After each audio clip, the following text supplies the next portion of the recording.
బుజ్జి English ఆల్ఫాబెట్స్లో first letter ఏంటి? A. Last letter? Z. Okay, మరి ఫస్ట్ నుంచి ఫిఫ్త్ లెటర్ ఏంటి? ఈ. లాస్ట్ నుంచి ఫిఫ్త్ లెటర్? కష్టం కదా. ఓకే, అలాగే ఫస్ట్ నుంచి 10th లెటర్ ఏంటి, మరి లాస్ట్ నుంచి 10th లెటర్ ఏంటి, అలా అడుగుతాను. అప్పుడు చెప్పగలరా? చెప్పలేరు కదా. సో నేను అది గుర్తుపెట్టుకోవడానికి ఈజీ ట్రిక్స్ చెప్తా చూడు. ఫస్ట్ ఏ, లాస్ట్ నుంచి ఫస్ట్ జెడ్, ఏజెడ్, అది అందరికీ గుర్తుంటుంది, ఈజీనే. సెకండ్ లెటర్ బి, మరి లాస్ట్ నుంచి second letter Y.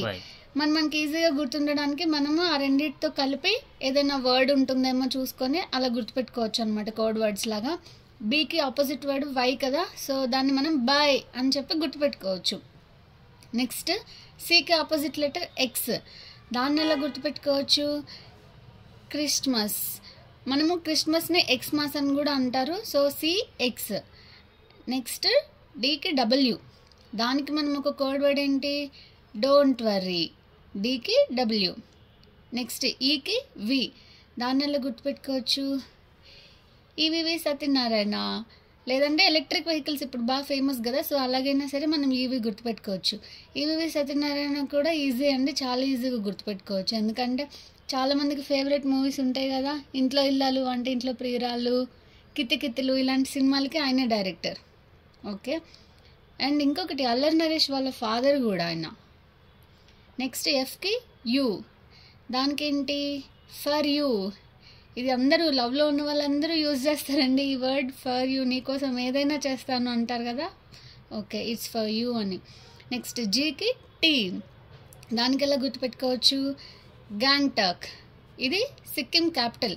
North eastern స్టేట్స్లో సిక్కిం తెలుసు కదా, and second smallest state in the India. ఆ సిక్కింకి క్యాపిటలే గ్యాంగ్టాక్. నెక్స్ట్ హెచ్కి ఎస్, అంటే దీనికి ఎలా గుర్తుపెట్టుకోవచ్చు? హైదరాబాద్, సికింద్రాబాద్, ఇది జంట నగరాలు తెలుసు కదా, సో ఈజీ గుర్తుపెట్టుకోవడం, హెచ్కి ఎస్.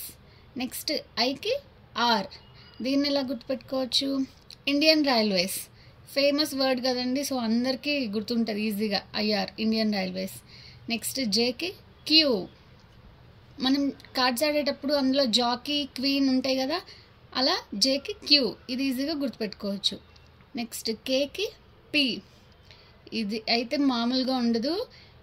కేకి పి అంటే దాని రివర్స్లో పీకే రాసుకోవచ్చు, అంటే పవన్ కళ్యాణ్, తెలుగు వాళ్ళందరూ favourite hero Pawan Kalyan. Next ఎల్కి ఓ, ఇది కూడా చాలా easy, love, LO, LO easy కదా. నెక్స్ట్ ఎంఎన్, ఈ రెండింటి పక్కన లెటర్సే కాబట్టి ఎంఎన్ అందరికీ గుర్తుంటుంది ఈజీగా. సో ఇలా మనం గుర్తుపెట్టుకోవచ్చు. ఇది మనకి ఎలా యూజ్ అవుతుంది అంటే రీజనింగ్లో ఇలాగా టూ వర్డ్స్, టూ లెటర్స్ పక్కన ఇచ్చి మనకి తర్వాత క్వశ్చన్ మార్క్ పెడతారు, అప్పుడు మనము ఇవి ఓకే ఆపోజిట్ లెటర్స్ అని చెప్పేసి అప్పుడు గుర్తుపట్టచ్చు. ఇంకొకటి లేదంటే పిల్లలు చాలా ఎగ్జైటింగ్గా ఫీల్ అవుతారు అనమాట, స్కూల్లో వాళ్ళ ఫ్రెండ్స్ని దీనికి ఆపోజిట్ లెటర్ చెప్పు అని అలా చెప్తే వాళ్ళు ఆన్సర్ చేయలేకపోతే అప్పుడు వీళ్ళు చెప్తారనమాట, వీళ్ళు నాకు ఆన్సర్ తెలుసు అని హ్యాపీగా చెప్పి ఎగ్జైట్ అవుతారనమాట. సో పిల్లలకి ఇది గుర్తుపెట్టుకోవడానికి చాలా ఈజీ ట్రిక్. ఓకే, ఇది నచ్చితే మా ఛానల్ని లైక్ చేయండి, సబ్స్క్రైబ్ చేయండి.